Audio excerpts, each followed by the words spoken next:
as you know, well, I'm of that generation, that's the best way of describing it, for which we have been taught by our children pretty much how to use everything digital, from phones to the TV, to the skybox, which seems to change all the time when it's not falling out of the atmosphere, sorry, out of the outer space, to uh, internet banking.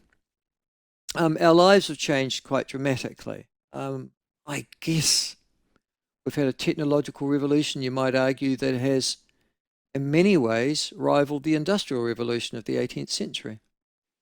And that has also led to pretty dramatic balances of power, if you like, as those that have embraced digital technology and have upskilled, particularly their populations and their commercial industries, have taken a leap over other nations in how they cope with the world.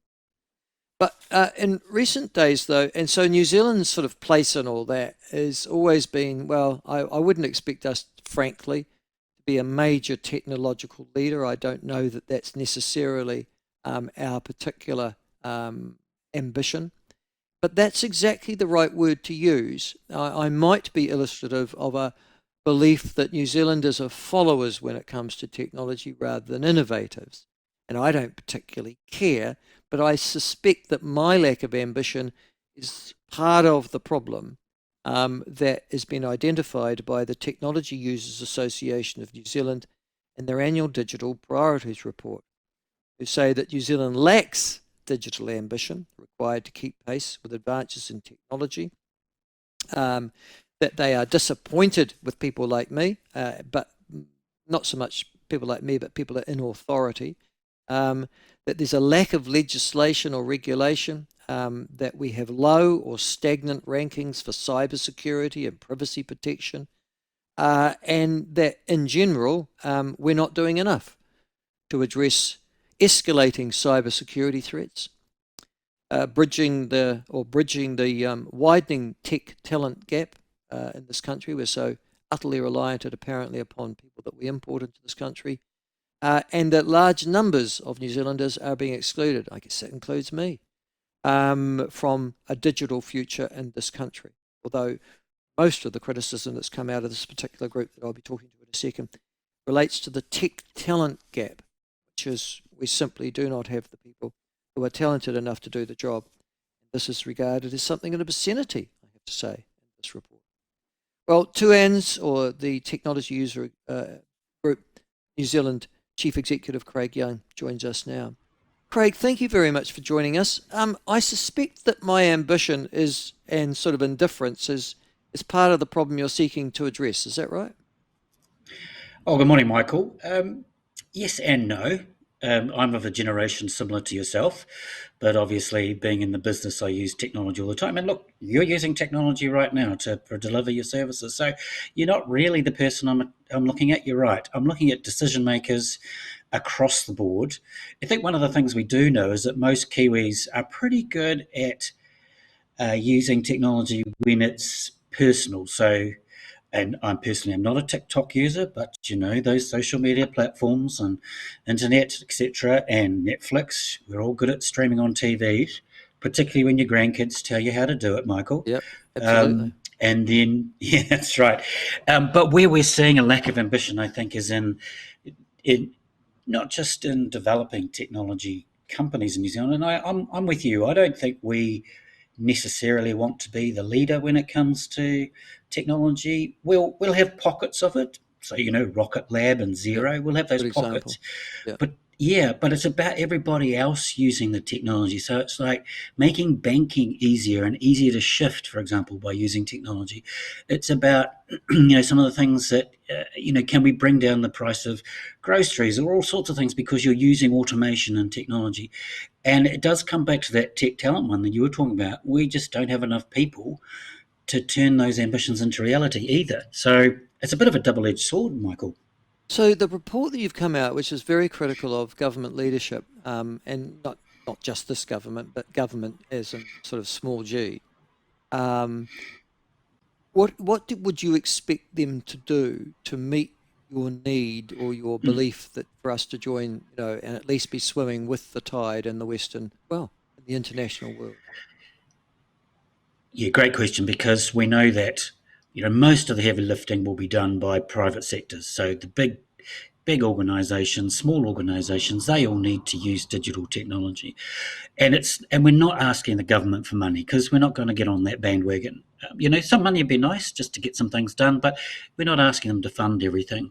What we want to make sure is that they're setting a path that's all governments agree to, or all people agree to.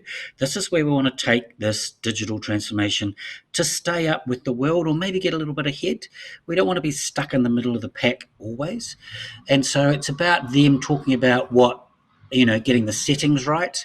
And I can't, you probably asked me, but I can't tell you exactly what those settings are. But it's looking at those. It's looking at the regulation. Have we got the right regulation? Maybe we don't need as much. Maybe we need some in some other places. This new technology like AI, I don't think we need regulation in that space. But what You would be don't? helpful? No, I don't think so. I think that takes too long. I think if the government just came out and said, look, here's some good places to use technology, but we don't think this is such a good place, but we're not going to regulate it. We're just going to give you some guidance. We're going to give you some frameworks, and some guardrails that says, if you stay within these guardrails, just fill your boots. But if you go outside of it, then, we'll all be looking a little bit sideways at you. So that's the sort of thing we're looking for. Um, in the tech talent space, we do need them to do some work, because, I've heard anecdotally from a number of people where kids are not being encouraged to think about digital tech as a career. And I'm not just talking about coding. Let me just be Really? quite clear. There are a lot of jobs in digital tech.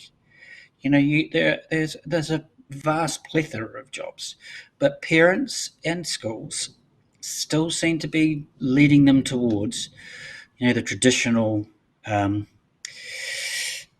careers. And Michael, you and I both probably know there's enough lawyers in New Zealand, Yeah, so we that's don't right. really need any more. So why Well, don't we any get, even when they do women train, encouragement? 2/3 of them don't go on to practice anyhow. So, sort of, listen, Mm, I accept.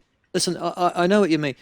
Is one of the problems, you're asking schools to try and catch up when many of them aren't emotionally and even educationally skilled enough to try and work out what they do need to be teaching in the first place. You've just talked about coding, which has got me interested because digital technology is offered as part of our curriculum, as you know, through our schools in this mm, country. So you would think that you are going to have kids that are going to leave school that are going to go into the digital technology industries. And I know gaming is huge in this country as not just in terms of its hold upon young people, but in terms of its potential to earn export revenue and the like. But you're identifying other things also. You're saying that um, there are escalating cybersecurity threats that we're not doing anything about. Can you elaborate on that and what those threats are and what they are likely to be, how they affect me, for example, or people listening to mm. the show? Well, I think they affect you in two different ways. Michael, let me just give you a simple example. I've just been on the phone to the bank, because one of our credit cards that we use in our organisation has been swamped with fraudulent Oh wow. transactions. Apparently, I'm booking hotel rooms in Amsterdam at the moment. So, but it looks like about 20 of them. So, anyway, that's the sort of place where we get affected. It's all about those scams and spams. Look, the banks are talking about it a lot. The other side is what we don't see and hear about is our large organisations are constantly facing attack and barrages of all sorts of security attempts to breach them. And so, what we're hoping to do is, try to bring some collaboration to it. So, it's a lot easier to share with others and hear from government, particularly if they're the particular part of government that deals with, national security issues, etc. Because some of this will be nation states, but some of it will just be hacking factories in Russia, or I suppose I better not name countries, but in some of these No, no, which countries that other just do it countries? I for mean, we all money. know about the North Koreans, and we also Oh suspect yes, the Chinese, the yeah, Russians, and then you've got sort of entire organised crime networks set up everywhere from Africa to Eastern Europe. Um, do we are we not protected from those people currently? Are they? Because you hear the horror stories, but then you hear what people have done. You're going, "Well, that's pretty bloody stupid." Um, is the ordinary person at threat? Well, I suppose you are. You've just had your credit card hacked. Yeah. Well, I mean, you and I both are. Well, you're a much more a public figure than I am, Michael, because you're well known. But our faces and our voices and our email addresses and all those contact details are very readily found online. They So are. you and Yep. I, we've got to we just got to live with that. But other people who don't want to have their details there, but they'll still get stolen. And what's happening is that on the dark web, you can buy credit card numbers and credit card details, and they may not do anything with them immediately. They may leave them there for a while. But we just have to be aware and look for anything that looks out of the normal. I think from an organisational perspective, you're right. There are these nation states and these crime syndicates, whatever you want to call them, and they can be anywhere in the world. They don't, we used to think New Zealand is safe because we are the last bus stop before Antarctica. So we're down this part of the world, but we are microseconds from the rest of the world. And even if they don't think that New Zealand is worth cracking, often what's happening is they're trying to crack something in New Zealand, which will then give them access through us to somebody else, perhaps the States or Australia, where there's bigger fish to fry. So we do have to be on our guard. And I think that particular issue is not going to go away. We've also seen the weaponization of AI. So that's where AI is used to create these very smart cyber attacks. And our organizations and our security people are having to use AI to combat them.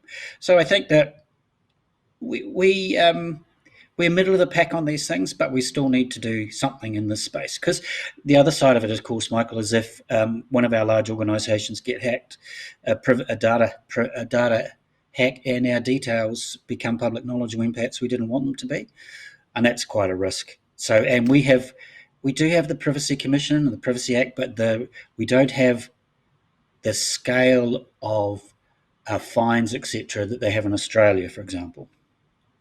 Okay, take me. Would that make any difference though, given that many of the bad actors in this would be international? I mean, the last thing they're probably worried about is New Zealand law, right?